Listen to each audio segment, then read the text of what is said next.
ความท้าทายครั้งใหม่บนแผ่นดินยุโรป ทัพนาคาน้อย WIG นาคา U14 เตรียมบินลัดฟ้าสู่โปรตุเกสในฐานะแชมป์เก่าเพื่อเดินหน้าป้องกันแชมป์ไอเบอร์คัพการเตรียมความพร้อมรอบนี้จะเป็นอย่างไร และนี่คือบทสัมภาษณ์ของประธานสโมสรครับสบายดีครับเจ้าซื้อเวียงไซวิไลกุลประธานสโมสรวิไลกุลนาคาหรือว่า WIG นาคามื้อนี้มันมื้อวันที่25-26ว่ะเฮาก็ฝึกซ้อมอยู่กับนักกีฬากับโค้ชคาร์โลสนี่เป็นผู้ที่ติดตามสโมสรพวกเฮามา2-3 ปีแล้วแล้วก็มักนักกีฬาเขาเพิ่นก็ลงมาซอยตอนนี้หน้าที่ของเพิ่นท่านเป็นโค้ชโปรไลเซนแล้วก็สอนแล้วก็ทางเฮ็ดเป็นโค้ชอยู่สโมสรข้าพเจ้าขอแจ้งสโมสรเพิ่นนำลังเป็นโค้ชแล้วก็อดีตโค้ชU16 ของเรียลมาดริดก็คือทีมสนามบ้านออกไปเมื่อวานนี่แหละเพิ่นก็เป็นโค้ชอยู่16 ปีเดี๋ยวนี้มาเป็นโค้ชอาชีพรุ่นดิวิชั่น2หรือดิวิชั่น3เนี่ยดังนั้นข้าพเจ้าก็เตรียมพร้อมที่จะพาลูกๆนี่ไปแข่งอยู่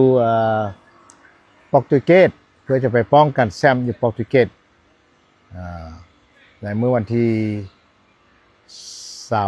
29นี่การแข่งขันจะเริ่มในวันที่30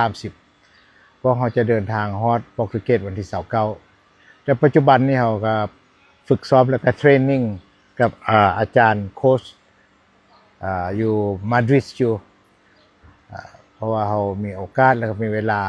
ก็อยากฝึกซ้อมเอาประสบการณ์จากโค้ชโปรไลเซนเพิ่นก็ซอยทีมเราแล้วก็สอนทีมเราได้ไปให้ได้ดีแหละเพื่อจะเตรียมใช้มื้อวันที่30ที่จะไปแข่งอยู่โปรตุเกสนี้แต่ขอแจ้งให้ทราบว่าวันที่29ทีมพวกเราจะได้มีการออกเดินทางจากกรุงมาดริดประเทศสเปนนี้ไปที่ประเทศโปรตุเกสต่อเพื่อจะไปป้องกันแชมป์ดังนั้นก็ฝากติดตามติดตามชมลูกๆล้านๆของนี้แล้วก็ชี้แจงตัดตารางให้ทราบตามวันเวลาของเมืองลาวและวันเวลาของโปรตุเกสดังนั้นก็ข้อรายงานตอนนี้ก่อนการฝึกซ้อมของเฮานี้ยังมีต่อเป็นฮอตคนละเดินทางไปโปรตุเกสคนละโดยที่ได้อาจารย์ครูฝึกคาร์โลสผู้คนที่สอนน้อยเฮาเดี๋ยวนี้อย่าลืมเด้อฝากฝากชมติดตามชมจากมีเดียของเราจะได้แจ้งให้ทราบขอขอบใจที่ติดตามติดตามชมข้าพเจ้าในนามประธานได้พาลูกทุกคนที่เดินทางมา16 ชีวิตนำกันเนี่ยมาแข่งเฉพาะนักกีฬากับ16รวมทั้งหมดพวกเขามานำกัน24คณะสตาฟและก็โค้ชรวมทั้งหมด24คนที่เดินทางมามาดริดครั้งนี้ข้าพเจ้าเองอยากจะข้อรายงานในการมาแข่งขันแมตช์คัพอยู่ที่กรุงมาดริดประเทศสเปนนี้พวกท่านก็คือสิเห็นแล้วเนาะว่างานเฉลิมฉลองของข้าพเจ้านี่ใหญ่หลาย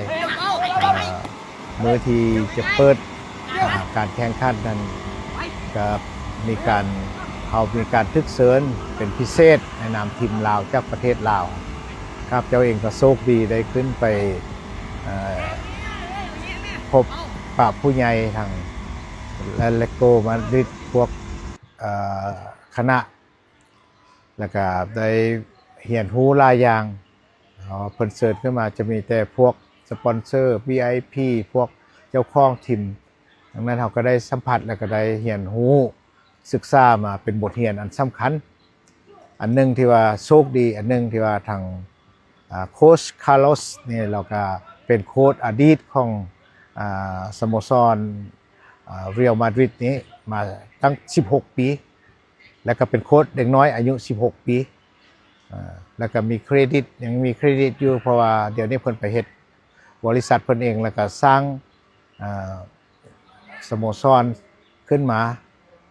บวกกับไปเป็นโค้ชมือโค้ชอาชีพเพราะเพิ่นมีโปรไลเซนส์เพิ่นก็มีทีมของเพิ่นแต่บ่เป็นทีมของเพิ่นไปเป็นโค้ชทีมอาชีพนะดังนั้นข้าพเจ้าขอรายงานย่อๆคือดังนี้คือมาแข่งขันครั้งนี้นี่มันมี875ทีมเฉพาะรุ่นพวกเขานี่อยู่14นี่แม่น94ทีมแบ่งเป็น15กลุ่มแล้วก็เลือกออกมาแต่ทีหนึ่งของกลุ่มมาเตะขั้นกระเจ้าสิเอิ้น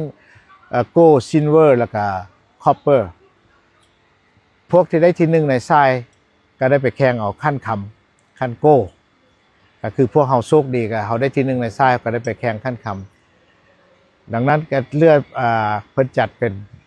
ประมาณ16ทีมเขาก็ได้อยู่ในกลุ่มนี้แล้วก็ได้อยู่ในกลุ่มโก้บรักเก็ตเอิ้น16ทีมได้มาเฮาพอดีบังเอิญเฮามาเจอกับทีมมันโทโรฟุตบอลอะคาเดมี่นี่เป็นทีมที่แข่งแกนของบาร์เซโลนามาจากบาร์เซโลนาแล้วก็ใหญ่สูงมันเทียบกันแล้วเป็นเทียบบ่ได้แล้วเฮาเด็กน้อยเฮาน้อยกว่าหลายแต่อันนั้นบ่แม่นการสำคัญเฮาได้อันตัวน้อยตัวใหญ่ตัวสูงเฮาบ่ติเด็ดขาดความปัญหาของเฮาอยากรายงานให้ทราบว่าเป็นหยังซั่นมื้อนั้นเฮาทึกรถมารับช้าแล้วก็มีการเดินทางไกลอีกไปแข่งอยู่สนามนี่ไกลเด็กน้อยเมารถผู้ที่ปวดหากผู้ที่หากก็มีเมารถแล้วก็ฮ้อนหลายมื้อนั้น44ดีกรี44องศาเนาะแม่นล่ะมื้อนั้นน่ะฮ้อนหลายเด็กน้อยนี่จนบ่ไหวก็เบรกก็จะเบรกเตะไป25นาทีที่เบรกเทื่อนึงกินน้ำ12นาทีเรากินน้ำความฮ้อนเด็กน้อยเราบ่เคยเจอเดี๋ยวนี้ก็หั่นใจยากอีกบังเอิญที่ว่าบัญหาก็คือเฮามาฮอดเดินแล้วเฮาบ่ได้ซ้อมบ่ได้หยังละ5นาทีแล้วเข้าเดินเลยนะอันนี้เป็นจุดด้อยของเฮานี่คือ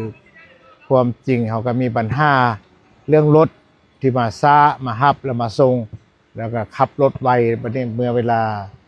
ยานบ่ทันเกมให้เฮาหั่นน่ะดังนั้นก็บ่ติลูกหลานนั่นแหละก็เมื่อยแดแล้วก็เมารถแดแล้วก็การมาฮอดสนามบานแล้วก็สว่าบ่มีเวลาเลยเราไปทึกอากาศร้อนมื้อนั้นบังเอิญร้อนแท้ร้อนว่า44ดีกรีอันนี้ข้อรายงานให้ทราบว่าบ่แม่นสิมาอ้างได้ว่าโอ้บ่แพ้แล้ววันนั้นนี่บ่ชนะวันนั้นนี่อันนี้นั่นคือความจริงที่ว่าผ่านมาเฮาบ่เคยเจอแต่ถ้าเฮามีโอกาสถ้าผู้ข้าพเจ้ามีโอกาสได้พาพวกลูกๆนี่มาอีกปีหน้านี้ก็สิขอมาแก้คืนให้ได้ให้ไปรอบเลิกกว่านี้ถึงว่าเขาสิคัดเอาที่1ในทรายเขาก็ต้องมันเอาที่1ในทรายอย่างเดียวคันบ่ได้ที่1ในทรายเขาก็มาได้ที่2เขาก็ไปเตะขั้นเงินอย่างขี้ลายนะแต่ปีหน้าที่สิได้เตรียมพร้อมอันนั้นดังนั้นก็ข้อแจ้งให้ทราบว่าเด็กน้อยเขาเล่นดีที่สุดแล้วก็เขาก็เฮ็ดดีที่สุดแล้วทางโค้ชทางคณะทีมงานทางก็เฮ็ดดีที่สุดแล้วดังนั้นก็บ่ได้ว่าสิมาแก้โตเมียงก็ข้อติดตามสมเสียเข้าต่อไปเด็กน้อยเฮานี่พวกเด็กน้อยนี่แหละสิไปในอนาคตแต่ว่าดีแล้วที่เข้ามาได้ประสบการณ์ยามร้อนยามหนาวสิให้เขาฮู้ไว้หมดเมื่อเวลาถึงเวลาเฮาสิไปแข่งงานใหญ่ๆคือเป้าหมายของข้าพเจ้าก็คือเว้าไว้แล้วว่าปี2029จะให้เด็กน้อยสุดนี้นี่หรือว่าเฮาสิซอกคัดคนเก่งๆทั่วประเทศเฮามารวมอีกเพื่อจะไปแข่งปี2029นี่เฮาอยากได้คนดีที่สุดเขาก็จะได้มีประสบการณ์ผ่านร้อนผ่านหนาวผ่านยุโรปขี่ยนต์มาเป็น16-17ชั่วโมงเขาสิได้ประสบการณ์ตัวนี้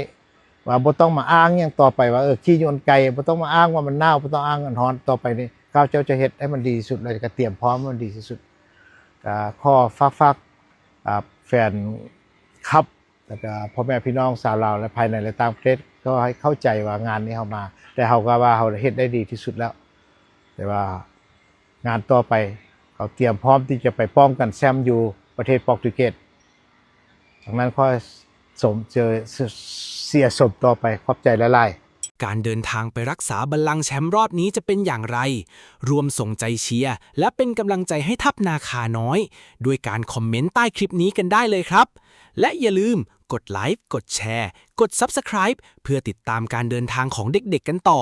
แล้วเจอกันคลิปหน้าครับ สวัสดีครับ